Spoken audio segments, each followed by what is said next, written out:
Warning, this video contains team selection and captain choices which some viewers may find offensive. Hey guys, and welcome back to FPL TV. Before looking to Game Week 11, let's see how the side got on in last week's Game Week 10.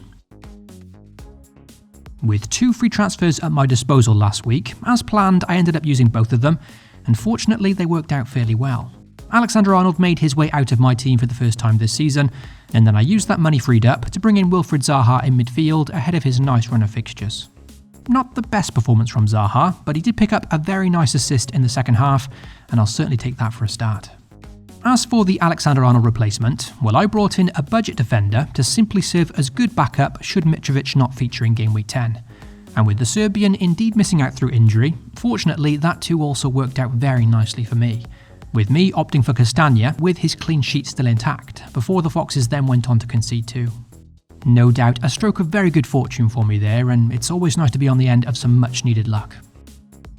Last week I had a conflict of interest with Tony facing my double Newcastle defence, and despite the frustration that I'm still waiting for one single goalkeeper clean sheet this season, the fact that Tony scored Brentford's only goal, and the fact that I got 14 points total from the 3 players involved here was a more than good enough result.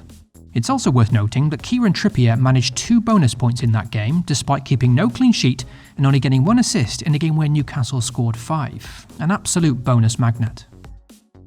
As for the Man City triple up, well, all 3 of them returned against Southampton, and a Cancelo masterclass saw him bag a monster 18-pointer. Granted, De Bruyne's returns have been nullified slightly over the past few weeks by the fact his teammate Foden has significantly outscored him for much cheaper. But considering the Belgian has returned in every game week since the wildcard in Game Week 8, I can have no real complaints. Just the 1 goal from Haaland in the end, but in fairness, with his effective ownership at 200% anyway, his points were always going to be irrelevant. There was also a big return from Martinelli against Liverpool last week, made all the more sweeter considering some did sell him with his Game Week 12 blank in mind. My thinking was leaning more towards holding him for that blank, and this performance has more than solidified that, I think. Even more so with Arsenal's nice fixtures before and after Game Week 12. With plenty of returns within the squad for Game Week 10, just the 3 players blanked. The Reece James benching probably the biggest disappointment there, considering Chelsea did hold on to a likely clean sheet against Wolves, and the fact he came on for a 1-pointer too, therefore blocking Andres' 6-pointer on my bench. So for Game Week 10, a very pleasing and solid 76. Again, nothing spectacular, but steady, and importantly, well above the average of 58 last week. It's given me a very nice boost in ranking, rising another 500,000 places from 1.6 million to 1.1 million, and at least things are moving in the right direction at the moment. That's 3 green arrows on the bounce now, since utilising the wildcard in Game Week 8, and considering I started Game Week 8 at 2.5 million, it's certainly been an improved couple of game weeks, and at least I'm pulling it back slightly after a disastrous start. Let's move on to Game Week 11 now, and check out my current team lineup, as well as any potential transfer plans. Also, if you do enjoy the content here at FPL TV, then be sure to leave a like and most importantly get subscribed. You can also hit the notification bell so you always know when a new FPL video goes live. Now, when I was planning my wildcard back in Game Week 8, Game Week 11 this week was one I thought could be a tricky one.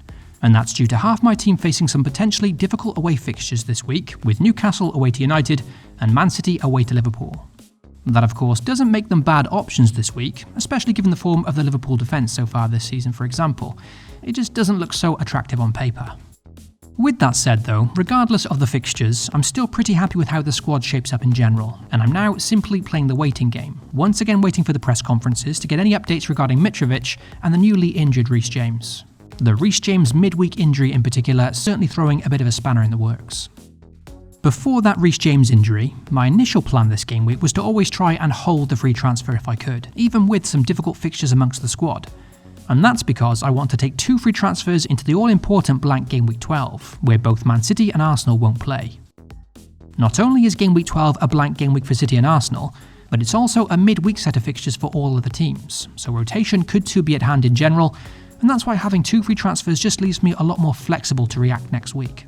It's also worth considering that the likes of James Maddison is on 4 yellow cards at the moment too, so another booking here in Game Week 11 and he'll be unavailable for Game Week 12 also. At the moment, with no money in the bank for me as well, I wanted 2 free transfers available next week so that potentially upgrading Kevin De Bruyne to Mo Salah could be an option. It's not something I will definitely do, but like I said, 2 free transfers gives me that flexibility and also gives me a bit of insurance should my team get hit with any injuries or suspensions ahead of the blank. Another reason I was fairly content with holding the free transfer this week was because I have pretty decent cover on the bench, with Andreas at home to Bournemouth being a more than good enough backup to Mitrovic, as he proved away to West Ham last week. The likes of Bournemouth's Solanke or West Ham's informed Skamaka are probably my preferred Mitrovic replacements this week, but I'm hoping for some positive news on Friday morning from Silva, and like I said, Andreas is a decent backup if not. Castagna also sits on my bench currently, with a half-decent fixture at home to Palace, so although the Reece James injury is very disappointing, Castagna is a solid backup for him too. Him too listed as a slight injury concern whilst making this video, but it was just an eye injury that he's now had a week to recover from, so I'm pretty hopeful he'll be fine. Hypothetically, in terms of replacing James, with a blank game week in 12 and a quick turnaround in game weeks, I'd need a player that I know will play both game week 11 and game week 12, and that's simply not easy to find. Spurs defenders are the bookies' favourites for a clean sheet at home to Everton this game week, but all of Sessegnon, Doherty and Perisic come with no guarantee of minutes and are a risk of rotation. They all offer attacking potential which is no doubt appealing, but like I said, very risky at the same time. James's teammate Ben Chilwell also came into my thinking as an attacking differential that I really like, but the same concern applies there. With him still getting back to full fitness, there's no guarantees he plays both games with a quick turnaround. With that in mind, I guess for a guaranteed starter in both 11 and 12, then the less exciting options perhaps come into consideration, like Eric Dyer, Guehi and Brighton's Webster.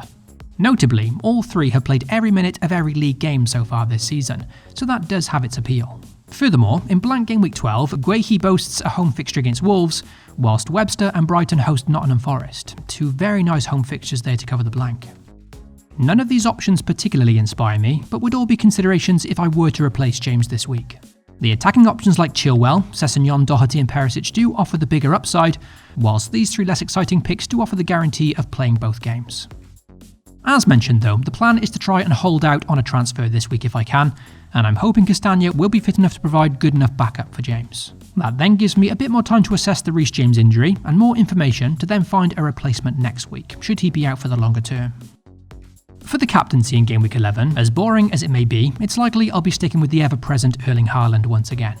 As mentioned earlier, on paper, with an away trip to Anfield, it could be argued that now is as good a time as any to perhaps look at a differential and go against the Norwegian. But in fairness, in my squad personally, there's not many other outstanding options to go for anyway. It's also worth mentioning that a fixture against Liverpool now is a lot different to how it looked at the start of the season, with the Reds only managing 2 clean sheets so far, and most recently shipping 3 goals in back-to-back league games. They'll also be missing a few key players through injury, so happy enough to leave the armband on Haaland, I think. I think if I had the likes of Kane, Son or Jesus this week, perhaps then I would consider more going down the differential route, and transferring Kevin De Bruyne to Son Heung-min this week certainly came into my mind for this reason. But like I said, I'd prefer to stay flexible for that potential Mo Salah transfer next week, so I'm going to try and resist the urge and hold the transfer if I can. So that's my team and all my thoughts heading into game week 11. Hopefully you enjoyed the video, and if so, be sure to leave a like and most importantly get subscribed. No transfers have been made yet for me, but perhaps that could change before the deadline, depending on the injury news we get on Thursday and Friday. Good luck to you all for the upcoming game week, FPL responsibly, and I'll catch you all very soon.